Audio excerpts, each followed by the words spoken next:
أعوذ بالله السميع العليم العلي العظيم من الشيطان اللعين الرجيم بسم الله الرحمن الرحيم الحمد لله الذي نزل الفرقان على عبده ليكون للعالمين نذيرا والصلاة على من جعله شاهدا ومبشرا ونذيرا وداعيا إلى الله بإذنه وسراجا منيرا وعلى آله الذين أذهب الله عنهم الرجس وطهرهم تطهيرا اللهم صل على محمد وآل محمد لعنة الله على أعدائهم أجمعين من يومنا هذا إلى قيام يوم الدين رب اشرح لي صدري ويسر لي أمري واحلل عقدة من لساني يفقهوا قولي أما بعد فقد قال الله سبحانه وتعالى في كتابه المجيد وفرقانه الحميد وقوله الحق بسم الله الرحمن الرحيم وقضى ربك ألا تعبدوا إلا إياه وبالوالدين إحسانا إما يبلغن عندك الكبر أحدهما أو كلاهما ولا تقل لهما أف ولا تنهرهما وقل لهما قولا كريما واخفض جناحك الذل من الرحمة وقل رب ارحمهما كما ربياني صغيرا اللهم صل على محمد وآل محمد وعجل فرجهم.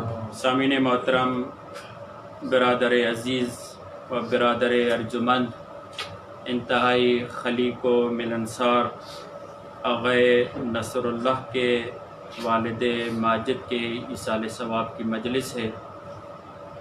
یقیناً پردیس میں اپنوں کے انتقال کی خبر دل پر قہر اور بجلی بن کر گرتی ہے،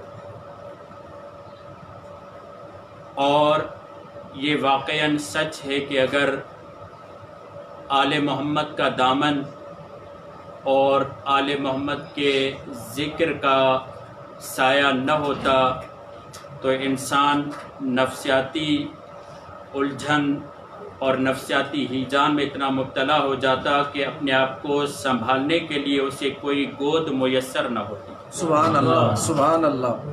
یہ جو انسان کو ڈھارس مل جاتی ہے، یہ جو انسان کو اطمینان مل جاتا ہے، یہ جو انسان کے دل کو اضطراب سے اس کو تسکین مل جاتی ہے، یہ طفیل ذکر آل محمد ہے۔ بے شک بے شک، سبحان اللہ۔ اور یہی وجہ ہے کہ ہماری محافل، ہماری مجالس جب منعقد ہوتی ہیں کسی کے مرحوم کے جانے پر، تو گویا کہ وہ مجلس پیغام دے رہی ہوتی ہے کہ اپنے مرحوم کو مرحوم سمجھو، مردہ مت سمجھو۔ واہ واہ واہ واہ واہ واہ، سبحان اللہ، سبحان اللہ۔ یہ تو بہت ہی سدا بہار جملہ ہے اور بار بار کہنے کا جملہ ہے، مرے وہ جن کے امام مرتے۔ واہ واہ واہ واہ، سبحان اللہ۔ کیونکہ بے یہاں شک، پر حیات کا تصور ہے، یہاں پر ابدیت کا تصور ہے، یہاں پر سرمدیت کا تصور ہے، اور جو اپنے آپ کو حیات جاودانی سے جوڑ لے، موت اس کے سامنے موت نہیں رہتی بلکہ انتقال کا ذریعہ ہو جاتا ہے۔ سبحان اللہ، سبحان اللہ، مرحبا۔ اس کے لیے موت فنا کا تصور نہیں ہے، اور یہ یاد رکھیے موت اور فوت میں یہی فرق ہے۔ ہمارے ہاں موت کا تصور ہے، فوت کا تصور نہیں ہے، اور اسی لیے جب یہ مجالس ہوتی ہیں تو اس میں مخصوص انداز سے عناوین کا انتخاب کیا جاتا ہے۔ آج جس عنوان پر گفتگو کرنا چاہ رہا ہوں آپ کے ذہن اذہان عالیہ میں محفوظ ہے، مگر تھوڑا مقدمہ قرآن مجید کی آیت سے، سورہ اسراء آیت نمبر 23 اور 24، اور یہ معلوم ہونا چاہیے کہ اللہ نے اس سورے کی ابتدا ایک عبد کی معراج سے کی ہے۔ توجہ رہے، یعنی اس سورے کے ابتدا میں تقریباً 111 آیتیں ہیں سورہ میں، اس سورے کی ابتدا میں پروردگار عالم ایک منشور دے رہا ہے، ایک منشور عقائدی ہے، ایک منشور اخلاقی ہے۔ توجہ فرمائیے، ایک منشور عقائدی ہے، ایک منشور اخلاقی ہے۔ پروردگار عالم کیا ارشاد فرما رہا ہے؟ بسم اللہ الرحمن الرحیم، وَقَضَىٰ رَبُّكَ أَلَّا تَعْبُدُوا إِلَّا إِيَّاهُ۔ یاد رکھو اللہ کا فیصلہ ہو چکا ہے، اللہ نے یہ لکھ دیا ہے، اللہ نے یہ حتمی کر دیا ہے، اللہ کے ارادے میں یہ ہو چکا ہے کہ عبادت صرف خدا کی کرو، پرستش صرف خدا کی کرو، اور اس کے بعد فوراً وَبِالْوَالِدَيْنِ إِحْسَانًا۔ اور دیکھو، اپنی توحید کے ستونوں کو اگر مضبوط بنانا چاہتے ہو، اپنے نظریہ توحید کو جلا دینا چاہتے ہو، اگر ربوبیت کے سائے میں ترقی کرتے ہوئے تکوین ربوبیت سے بڑھ کر ربوبیت تشریعی میں آنا چاہتے ہو تو اپنے والدین سے احسان کرو، کیونکہ پروردگار عالم نے تکویناً اپنے ربوبیت کا مظہر والدین کو بنایا اور تجلی قرار دیا الرحمن کی۔ الرحمن اور رحیم میں یہی تو فرق ہے۔ بسم اللہ الرحمن الرحیم، رحمان میں تکوین جھلکتی ہے، رحیم میں تشریح کا ارادہ کیا جاتا ہے۔ سبحان اللہ۔ رحمان پروردگار عالم مشرک کے لیے بھی ہے، مومن کے لیے بھی ہے، کافر کے لیے بھی ہے، سب کے لیے ہے۔ جو بھی پروردگار عالم نے مخلوق بنائی اللہ اس کے لیے رحمان ہے۔ اب اللہ یہ چاہتا ہے میں نے تکویناً اپنا فیض جاری کر دیا، اب تو آگے بڑھ تاکہ تیرے لیے رحیم بن جاؤں، سبحان اللہ، تیرے لیے رحیم بن جاؤں۔ اسی لیے علماء عرفان نے یہ نقطہ پیش کیا ہے کہ رحمان میں ایک نقطہ ہے، یعنی رحمانیت سوائے خالق کائنات کے کوئی اختیار کر ہی نہیں سکتا۔ بے شک اس کے لیے بڑا ظرف چاہیے، اپنوں کو بھی دینا ہے، پرایوں کو بھی دینا ہے، دشمن کو بھی دینا ہے، دوست کو بھی دینا ہے، کیونکہ اس نے اپنے اوپر ربوبیت کو لازم قرار دیا ہے، اس لیے وہ رحمان ہے۔ سبحان اللہ۔ رحمان بننا ہر ایک کے بس کی بات نہیں ہے۔ اس کے بعد کا رحیم، دیکھیے ایک استاد جب کلاس میں درس دیتا ہے، یہ عمومی درس اس کے رحمانیت کا جلوہ ہے، مگر ایک شاگرد بڑھ کر اس سے سوال کرتا ہے، کبھی استاد کے دروازے پہ چلا جاتا ہے، بار بار دروازے پر جب جاتا ہے تو استاد کی توجہ کو اپنی طرف جلب کر لیتا ہے، استاد کی توجہ کو اپنی طرف مرکوز کر لیتا ہے۔ اب استاد کلاس سے ہٹ کر اس کے لیے ٹائم نکالتا ہے، اسے گھر پہ بلاتا ہے، کہا عمومی کلاس میں جب تک تھے میں تمہارے لیے رحمان تھا، چونکہ تم نے اپنے شوق سے، اپنی استعداد سے، اپنی لگن سے ثابت کیا ہے کہ تو رحمانیت کے دائرے سے نکل کر رحیمیت کے دائرے میں آنا چاہتا ہے، تو میرے فیض میں بھی کوئی کمی نہیں ہے، آ جاؤ میں تمہیں رحیمیت کے دائرے میں شامل کرتا ہوں۔ درود پڑھیے محمد والے اللہم صلی علی محمد وآل محمد۔ پروردگار عالم کی تجلی الرحمن والدین ہے، اور اس والدین کے ذریعے پروردگار عالم چاہتا ہے کہ تم میری رحیمیت کو پاؤ تو ان کی اطاعت کرو، ان سے احسان کرو، اور وبالوالدین احسانا، والدین کے ساتھ احسان کرو، اور یاد رکھو ان دونوں میں سے یبلغن عندک الکبر، ان دونوں میں سے اگر کوئی بڑھاپے کو پہنچ جائے احدہما او کلاہما فلا تقل لہما اف، خبردار ان کو اف نہ کہنا۔ یہاں پر بہت ہی پیاری تعبیر آئی ہوئی ہے، وہ ہے عندک الکبر، تمہارے نزدیک۔ یہ اولڈ ہاؤس کا تصور قرآن پیش نہیں کر رہا، بلکہ یہ بتانا چاہ رہا ہے جب والدین بوڑھے ہو جائیں تو نہ والدین سے جدا ہونا، نہ والدین کو خود سے جدا کرنا۔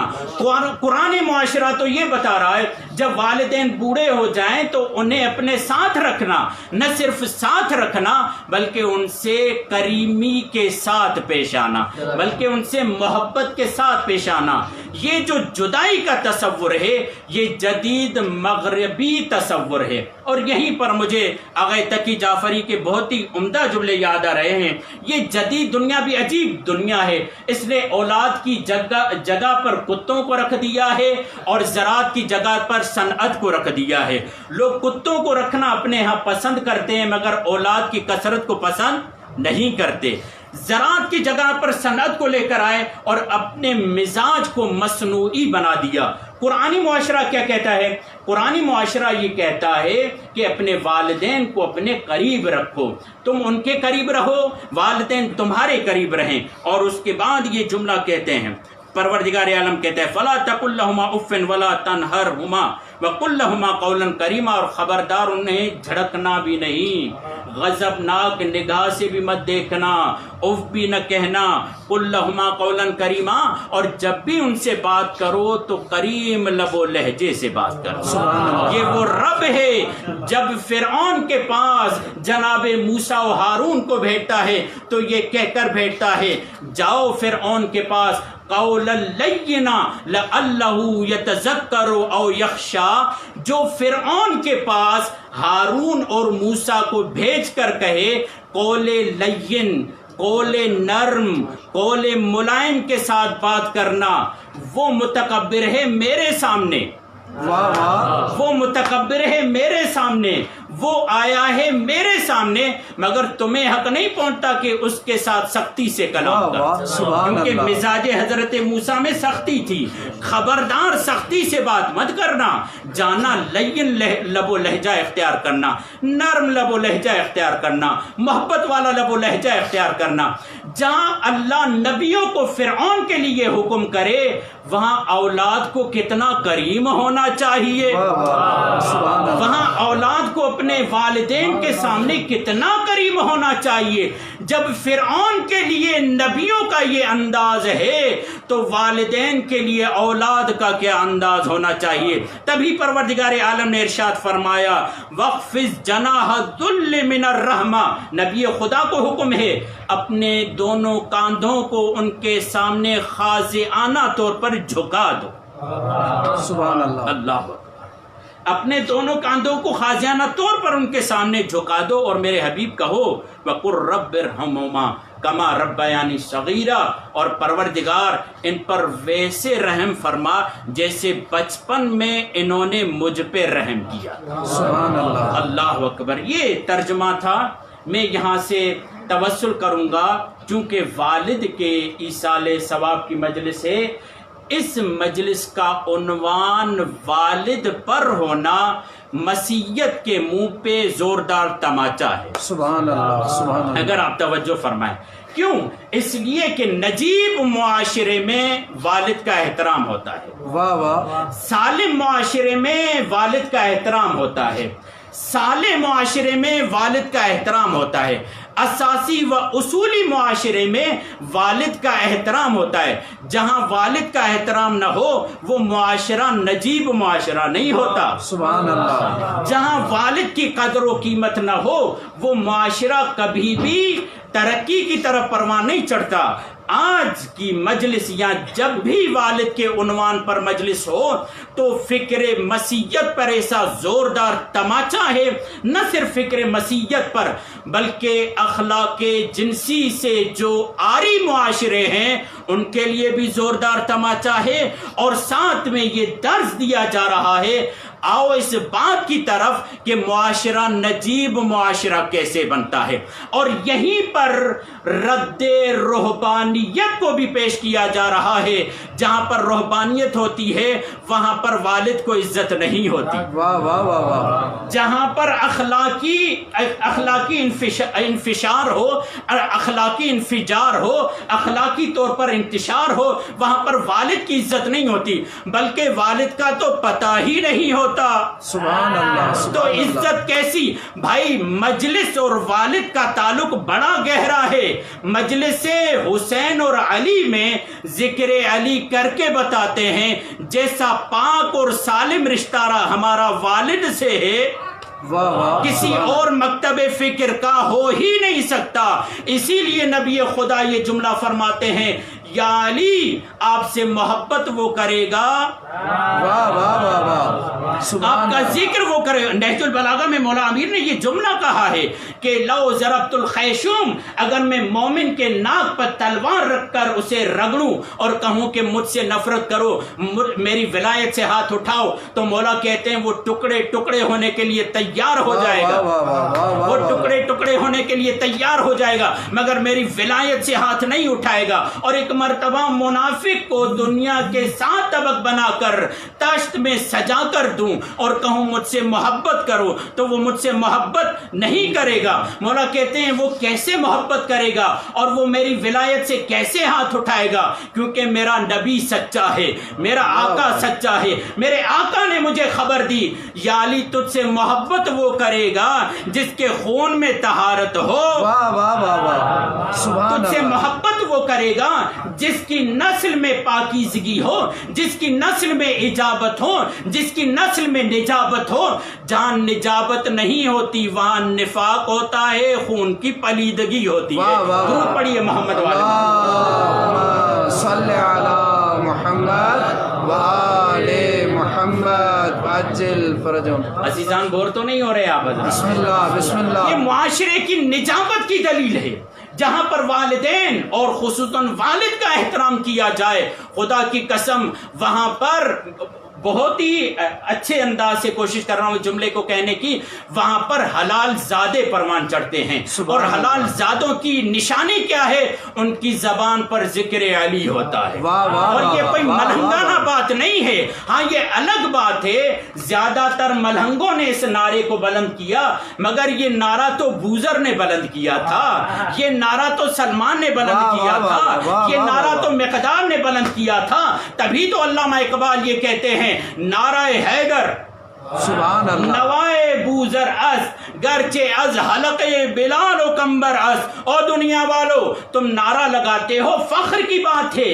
اس نعرے کو قدمت کی میں شمار مت کرنا، اس نعرے کو اپنی ذہنی فکر کی پستی کو شمار مت کرنا. شاید بعض لوگ فکر مند افراد اور اپنے آپ کو روشن فکر کہنے والے یہ جملہ کہیں نعرہ حیدری قدیم ہو گیا. کہا نہیں، علامہ اقبال یہ کہتا ہے اگر اپنے وجود میں شجاعت کو باقی رکھنا چاہتے ہو، اگر اپنے وجود میں تازگی کو باقی رکھنا چاہتے ہو، اگر اپنے وجود میں جولان کو باقی رکھنا چاہتے ہو، اگر اپنے وجود میں انقلاب کو باقی رکھنا چاہتے ہو، اگر اپنے وجود میں ایک تحیر کو باقی رکھنا چاہتے ہو، تحول کو باقی رکھنا چاہتے ہو، تو بوزر کی طرح کام کرو. بوزر سے لوگ پریشان بھی تھے، متحیر بھی تھے، مگر بوزر پہ کوئی فرق نہ آنے پایا. کعبے کے غلاف کو پکڑ کر مسلمانوں کو بلا کر یہ جملہ کہتا تھا، اور مسلمانوں بتاؤ تو صحیح رسول خدا نے میرے بارے میں کیا کہا؟ کہا رسول خدا نے یہی تو کہا ہے ابو ذر سے بڑھ کر کوئی سچا نہیں ہے. زمین نے جس کے قدم چومے ہو، آسمان نے جس کا سایہ کیا ہو. زمین نے جس کے قدم چومے ہو، آسمان نے جس پر سایہ کیا ہو. کہاں مہرے زبان وحی سے میری زبان کی تصدیق ہو چکی ہے، پھر بھی کعبے کے غلاف کو پکڑ کر تمہیں یہ بتا رہا ہوں خدا کی قسم علی کو چھوڑو گے تو ہلاک ہو جاؤ گے. سبحان اللہ سبحان اللہ.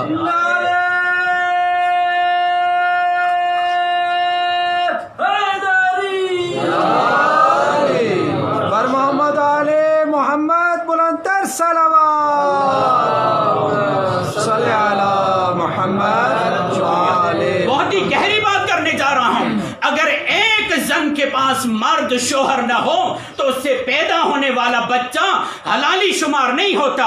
اگر ایک امت کے پاس باپ نہ ہو، اگر ایک امت کے پاس باپ نہ ہو، اس امت سے جتنے بھی بیٹے پیدا ہوں گے وہ حلالی نہیں کہلائیں گے.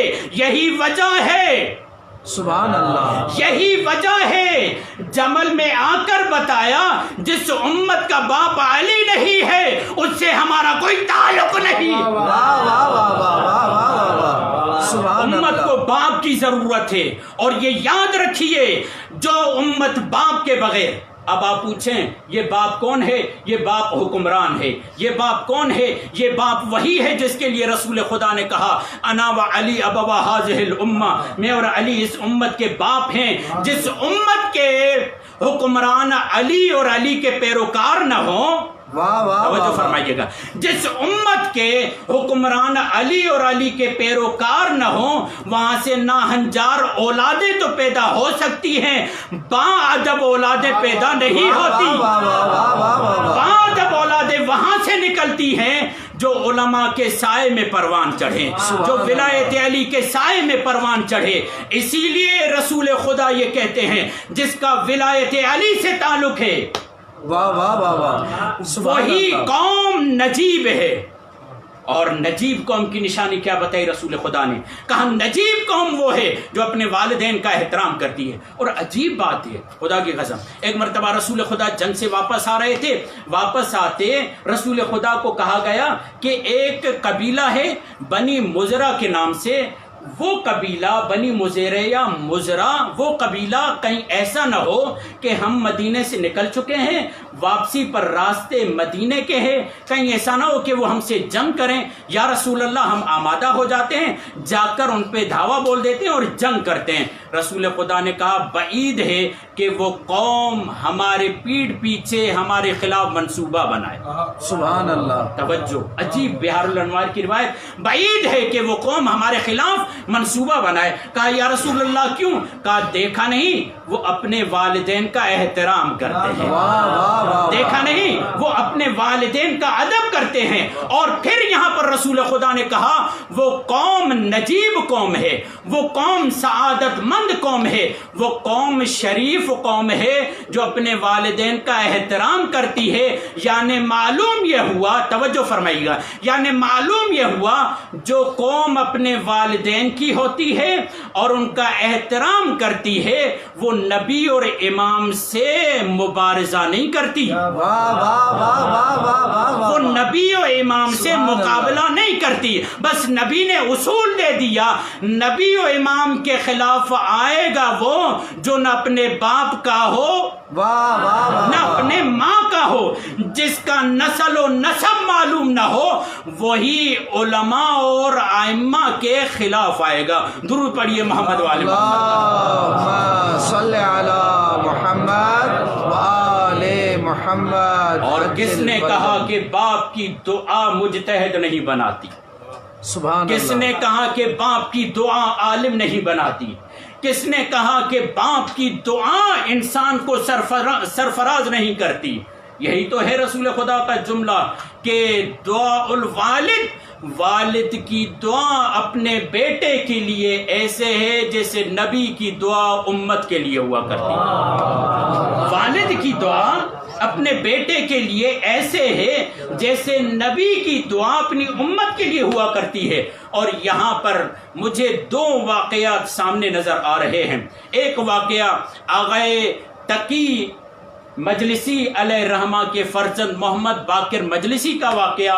آغائے تقی مجلسی یہ فرماتے ہیں عرفان کے سیر و سلوک کی وادی میں بہت زیادہ وارد تھے. وہ کہتے ہیں کہ میں نماز شب کے لیے وقت سحر پر اٹھا ہوا تھا، اچانک میرے دل میں خیال آیا کہ یہ وہ وقت ہے جب میری دعا قبول ہو جائے گی. سبحان اللہ. یہ وہ وقت ہے جب میری دعا قبول ہو جائے گی. اب سوچنے لگا کہ کیونکہ ایسے لمحات اور واقعات آتے ہیں، روایت میں ہیں کہ بہت سارے ایسے وقت ہیں جہاں پر دعا قبول ہوتی ہے. جب اچانک دل نرم ہو جائے، جب اچانک دل میں ایک نرمی پیدا ہو جائے تو یہ دعا کی قبولیت کا وقت ہے. اگر ٹھنڈی ہوا آئے یہ دعا کی قبولیت کا وقت ہے. تلاوت قرآن دعا کی قبولیت کا وقت، وقت اذان دعا کی قبولیت کا وقت، بارش دعا کی قبولیت کا وقت، اور وقت سحر دعا کی قبولیت کا وقت. اتنے میں حالانکہ محمد باقر مجلسی علیہ الرحمہ آغائے تقی مجلسی کے اولاد میں تیسرے نمبر پر تھے.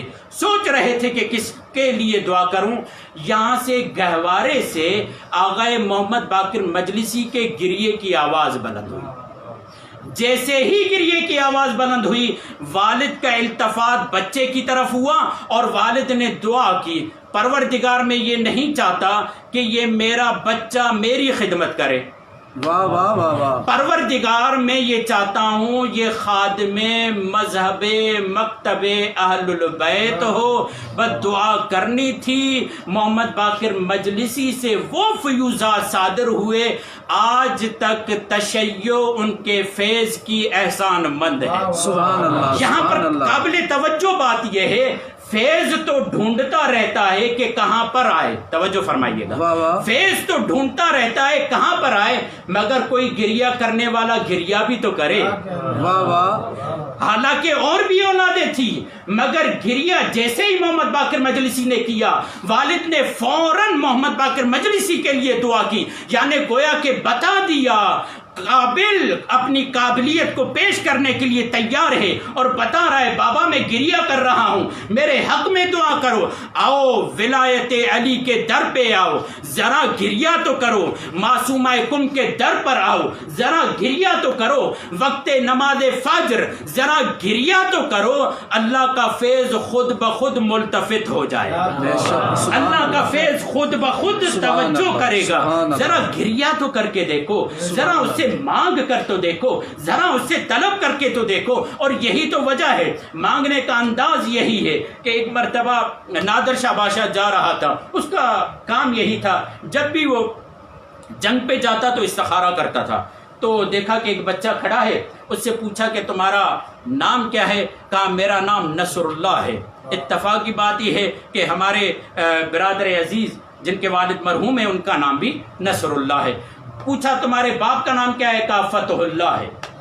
کہا تمہارے بغل میں کیا ہے؟ کہا کتاب اللہ ہے. یہ جو کافی والی گفتگو تھی بادشاہ بڑا بچے کی گفتگو سے محظوظ ہوا اور ایک مرتبہ کہا ذرا یہ کتاب تو ہم استخارہ کرنا چاہتے ہیں کیونکہ جب بھی ہم جنگ پہ جاتے ہیں تو بغیر استخارے کے نہیں جاتے. ایک مرتبہ استخارہ کیا گیا تو آیت کیا نکلی وَالنَّصْرٌ مِّنَ اللَّهِ فَتْحٌ قَرِيبٌ.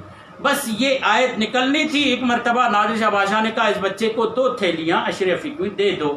تو بچے نے کہا کہ اگر آپ مجھے یہ 2 تھیلیاں دیں گے تو میری ماں یقین نہیں کرے گی. کہا کیا مطلب؟ کہا جب میں جا کر ماں کو بتاؤں گا یہ چھوٹی چھوٹی 2 تھیلیاں بادشاہ نے دی ہیں میری ماں کہے گی جا جھوٹ بول رہا ہے. کہا کیوں؟ کہا جب بادشاہ دے گا تو اپنے حساب سے دے گا. واہ واہ واہ واہ. جب بادشاہ دے گا تو بوریاں بھر بھر کے دے گا تاکہ میری ماں کو یقین ہو جائے کہ بادشاہ کی طرف سے ملا ہے. یہاں پر آ گئے نجم الدین طبسی آل اللہ مقامہ. یہ واقعہ انہوں نے مکہ میں پڑھا تھا اور یہ جملہ کہتے ہیں. آ گئے نجم الدین طبسی یہ جملہ کہتے ہیں ہمیں اس بچے کی طرح بھی ڈھنگ نہیں آتا.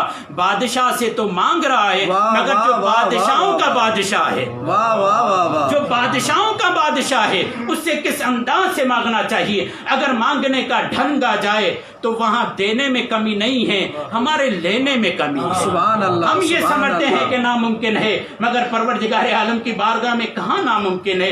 یہ ماحول بن گیا ہے تو یہ جملہ ضرور کہوں گا. نہ جانے کس طالب علم کی کس انداز سے آغا نصر اللہ کے والد کے حق میں دعا قبول ہو جائے. اور یہ یاد رکھیے گا سب سے زیادہ دعا قبول ہوتی ہے والد کی اولاد کے حق میں اولاد کی والد کے حق میں. مگر یہ عجیب واقعہ ہے. ایک گنہگار شخص مر گیا. میں نے کئی جگہ پر یہ واقعہ پڑھا ہے مگر دل یہ چاہتا ہے یہاں بھی پڑھوں. ایک گنہگار شخص مر گیا اور ایک مرتبہ اتنا گنہگار تھا بدنام زمانہ تھا. مولوی کے پاس لے گئے. مولوی نے کہا میں اس کا نماز جنازہ نہیں پڑھوں گا. بہت زیادہ گنہگار ہے. اگر اس کی نماز جنازہ پڑھی تو میں بدنام ہو جاؤں گا.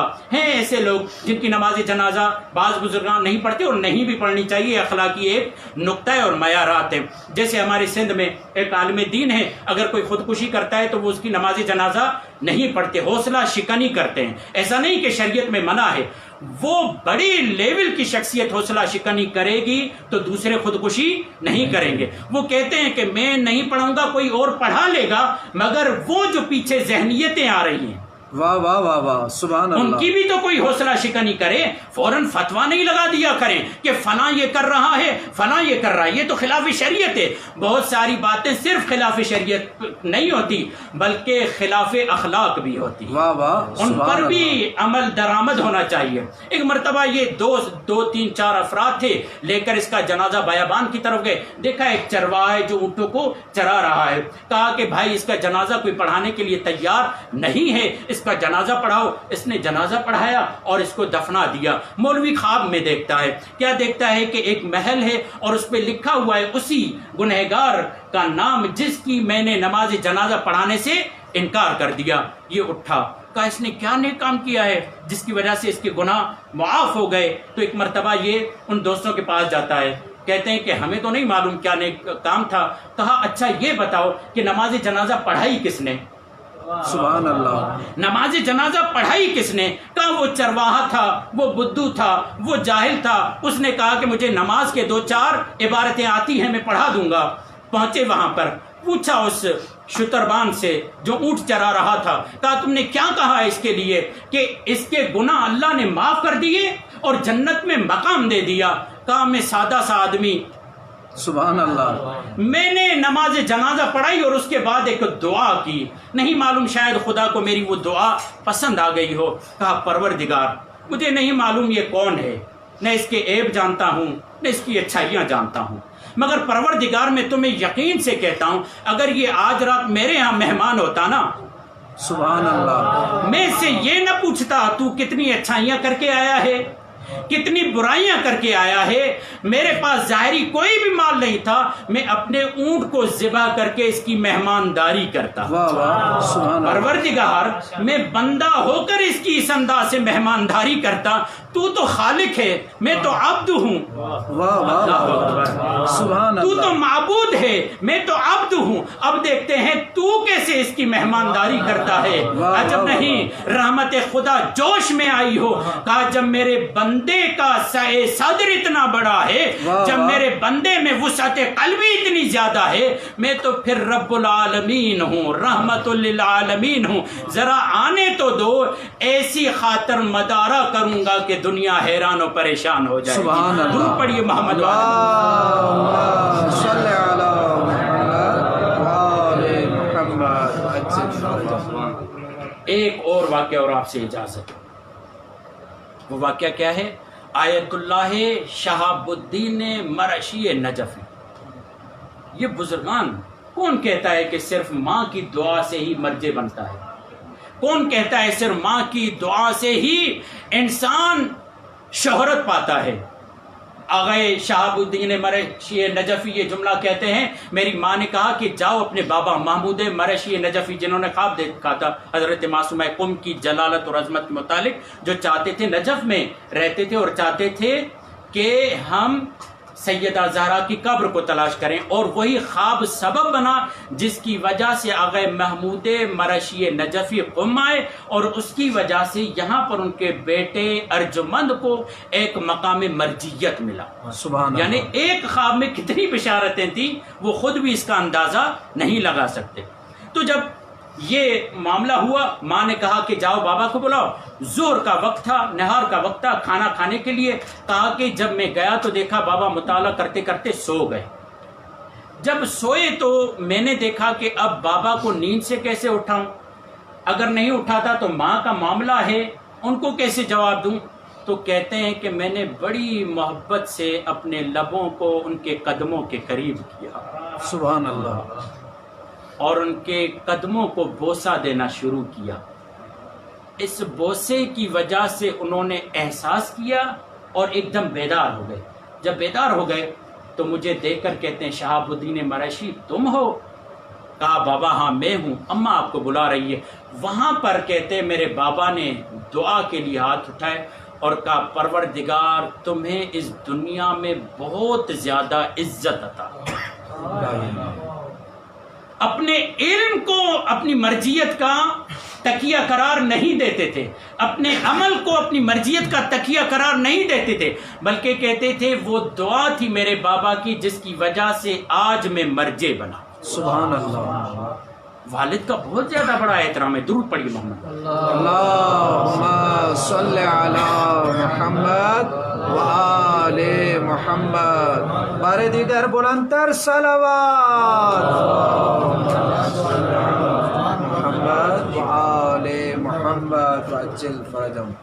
اگر انسان والد کے احترام کو سمجھے، اگر انسان والد کی عظمت کو سمجھے تو پروردگار اس کے لیے رحمت کے دروازے کھول دیتا ہے. دامن وقت میں گنجائش نہیں کہ زیادہ ہم اس بات کی طرف بڑھیں، مگر یہ بات ہمیں اچھے طریقے سے معلوم ہے کہ اسبغ بن نباتہ یہ کہتے ہیں کہ جب مسجد کوفہ میں یہ آواز بلند ہو چکی، الا قد قتل امیر المؤمنین بالکوفہ، علی امیر المؤمنین کوفہ میں قتل ہو چکے، تقوی کے ستون منہدم ہو چکے، اور ایک مرتبہ ایسے عالم میں حسنین یتیم ہو گئے، زینب یتیم ہو گئے، اور یہی تو وہ جملہ تھا زینب کا، ام کلثوم آج قرآن مت پڑھو بابا کا عذاب، اجرکم علی اللہ، اجرکم علی اللہ۔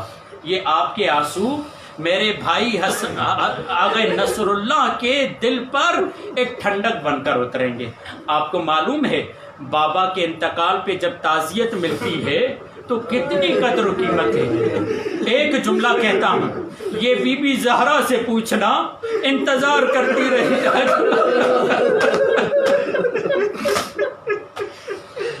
اجرکم علی اللہ، اجرکم علی اللہ۔ خدا کوئی غم نہ دے سوائے مظلوم کربلا، عزادارو یہی تو غم ہے جو ہمیں ڈھارس دیتے ہیں۔ زہرا انتظار کرتی رہی، بابا کا جنازہ پڑا رہا، کوئی ہے جو مجھے بابا کی ڈھارس دے، تعزیت پیش کرے، مگر یہ کیا ہوا؟ ابھی تو بابا کا کفن میلہ ہی نہ ہوا تھا کہ دروازے پہ آگ لے کر آ گئے۔ میں کہوں گا آغا نصر اللہ کتنے خوش نصیب ہو، کوئی تانا دینے نہیں آیا، آغا نصر اللہ کوئی دروازہ گرانے نہیں آیا، آغا نصر اللہ کوئی تعزیہ نہ مارنے نہیں آیا۔ پھر بھی آپ مرد ہیں، مگر یہ کیسی خاتون ہے، خاتون کو تو زیادہ ضرورت ہوتی ہے۔ ہاں زادارو، اذان کی آواز بلند ہوئی، ایک مرتبہ میری آقازادی زینب نے کہا میرے بابا کی اذان شاید دوبارہ نہ سن سکوں۔ میں کہوں گا آقازادی آپ اپنے بابا کی اذان سن رہی ہیں نا، ذرا ایک منظر آپ کو مدینے کی طرف لے کر چلتا ہوں، یہ آپ بالمشابہ اپنے بابا کی اذان سن رہی ہیں۔ ایک مرتبہ رسول خدا کے جانے کے بعد بلال کی آمد آئی، بلال کی آمد ہوئی، بی بی زہرا نے تمنا ظاہر کی، بلال مجھے اپنے بابا کا زمانہ یاد دلاؤ، بلال مجھے اپنے بابا کا زمانہ۔ خدا کی قسم مولا علی یہ کہتے ہیں میں نے رسول خدا کا کرتا چھپا دیا تھا کیونکہ زہرا اپنے بابا کے کرتے کو لے کر گریا کرتی تھی۔ میں نے کہا کہیں زہرا کو زیادہ تکلیف نہ ہو۔ عزاداروں، یہاں پر ہمارے برے صغیر کے عظیم خطیب علامہ علی نقن نقوی بیان کرتے ہیں جب بلال نے اذان دی نا، اللہ اکبر کہا، سیدہ کے گریے کی آواز بلند ہوئی، حسنین کے سر سے امامہ اترا، حسنین کے پیروں سے نالین کھلی، حسنین نے اپنے قبا آبا کے بند کھول دیے۔ ارے ماں ماتم کر رہی ہے، ایک مرتبہ آئے اشہد ان محمد رسول اللہ، اب سیدہ زمین مدینہ پہ گر گئی۔ ایک مرتبہ حسنین دوڑتے ہوئے آئے، ارے بلال اذان بند کرو، ہم یتیم ہو جائیں گے۔ میں کہوں اے آقازادی آپ اپنے بابا کے زمانے کو یاد کر کے گریا کر رہی ہیں، ارے یہ علی ہے جو اذان دے رہے ہیں۔ بس ایک مرحلہ عزاداروں، اسبغ بن نباتہ کی روایت، ایک مرتبہ مولا کو ضربت لگی، ایک مرتبہ حسن و حسین دوڑتے ہوئے آئے، بابا کا حکم تھا کہ گھر پہ رہو، آج تم میرے ساتھ مسجد میں چلو۔ ہاں زاداروں، حسن و حسین آئے، نماز مکمل ہوئی، آئے وہ بھی معلوم ہے نا، باپ کی وہ آرزو، باپ کی وہ تمنا، باپ کی وہ غیرت، کہا میرے صحابیوں چلے جاؤ یہاں سے، کہا میرے صحابیوں چلے جاؤ یہاں سے۔ پوچھا بابا یہ آپ کے صحابی ہیں، آپ کے ساتھ آنا چاہتے ہیں؟ حسن تمہیں نہیں معلوم تمہاری بہن زینب گریہ کرے گی۔ ارے یہ باپ کیسے گوارا کرے، نامحرموں کے کانوں پر زینب کی آواز ہے۔ میں کہوں گا مولا ادھر شفقتی کا نتیجہ تھا.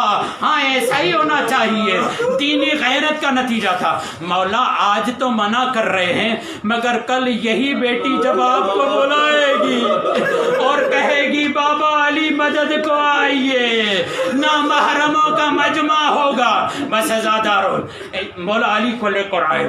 وقت گزرتا گیا, اسبغ بن نباتہ آئے اور آ کر کہتے ہیں میں نے مولا حسن کو کہا مولا مجھے اپنے آقا کا دیدار کرنا ہے. کہا بابا نے منع کیا ہوا ہے. کافی دیر تک رکے رہے. مولا گھر گئے, مولا کو کہا مولا اسبغ بن نباتہ, بابا اسبغ بن نباتہ آنا چاہتے ہیں. کہا بلاؤ اسبغ بن نباتہ کو. قریب آئے. جب اسبغ بن نباتہ نے دیکھا, ظاہر سی بات ہے آپ سن کر رو رہے ہیں, اسبغ بن نباتہ تو دیکھ رہا ہے میرے مولا کا عالم کیا ہے. ایک مرتبہ اسبغ بن نباتہ نقشہ کھینچتا ہے, پیلی پٹی بندھی ہوئی ہے میرے مولا کے سر پر, پیشانی پر. کہتے ہیں چہرے کی رنگت اور پیلی پٹی کی رنگت میں کوئی فرق نہ تھا, زہر اتنا اثر کر چکا تھا. کہتے ہیں میں نے انا للہ و انا الیہ راجعون پڑھا, مگر اسبغ بن نباتہ یہ کہتے ہیں مجھے مولا نے قریب کھینچا اور کہا سنو میں نے جیسے تمہیں کھینچا ہے نا, رسول خدا نے مجھے ایسے ہی کھینچا تھا. جیسے تم میرے سرہانے کھڑے ہو نا, میں بھی رسول خدا کے سرہانے کھڑا تھا. رسول خدا کی زمانے کی عمر کے آخری لمحات تھے. کہا جاؤ علی ممبر مسجد نبوی میں جاؤ, لوگوں کو بلاؤ اور کہو رسول خدا یہ کہتے ہیں جس کو والدین آگ کر دیں اللہ اس پہ لعنت کرتا ہے, جو اجیر کو اجرت نہ دے اللہ اس پہ لعنت کرتا ہے, اور کہو جو اپنے آقا کی فرما برداری نہ کرے اللہ اس پہ لعنت کرتا ہے. مولا علی کہتے ہیں اے اسبغ بن نباتہ میں یہ کہہ کر واپس آیا. لوگوں نے پوچھا علی ذرا اس کی تفسیر تو بتاؤ. کہا تفسیر میں نہیں جانتا, مگر میرے رسول اللہ نے مجھے کہا. جب میں واپس آیا رسول خدا نے اسی انداز سے میری انگلی کو پکڑا, قریب بلایا اور کہا جاؤ انہیں بتا دو اگر باپ کو پہچاننا چاہتے ہو تو مجھے دیکھو, میں علی تمہارا بابا ہوں. اگر آقا کو پہچاننا چاہتے ہو تو مجھے دیکھو, میں تمہارا آقا ہوں. اور دیکھو اگر اجیر کو پہچاننا چاہتے ہو جو تم تک دین لے کر آئے وہ میں اور رسول اللہ ہوں. بس یہ جملے کہے اسبغ بن نباتہ نے گریہ کیا, مگر میں یہ جملہ کہوں گا ہاں مولا آپ سے بڑھ کر کوئی مہربان بابا نہ تھا, آپ سے بڑھ کر کوئی مہربان آقا نہ تھا. تسلی کے لیے یہ جملہ کہوں مولا حسن و حسین کو یہ تسلی ہوئی, ضربت لگی, جنازہ گرچہ 2-3 ہی افراد تھے, اٹھایا تو گیا نا, اجرکم اللہ, اٹھایا تو گیا نا. قبر نوح نے بنائی, دفنایا تو گیا نا. میرا سلام سید سجاد پر, ارے بابا کا جنازہ لقودک سارا میں, اور یہ سجاد کہتا رہا بابا مر نہ جاؤں تو کیا کروں. لعنت اللہ ولا قوم ظالمین وسيعلم الذين ظلموا أي منقلب ينقلب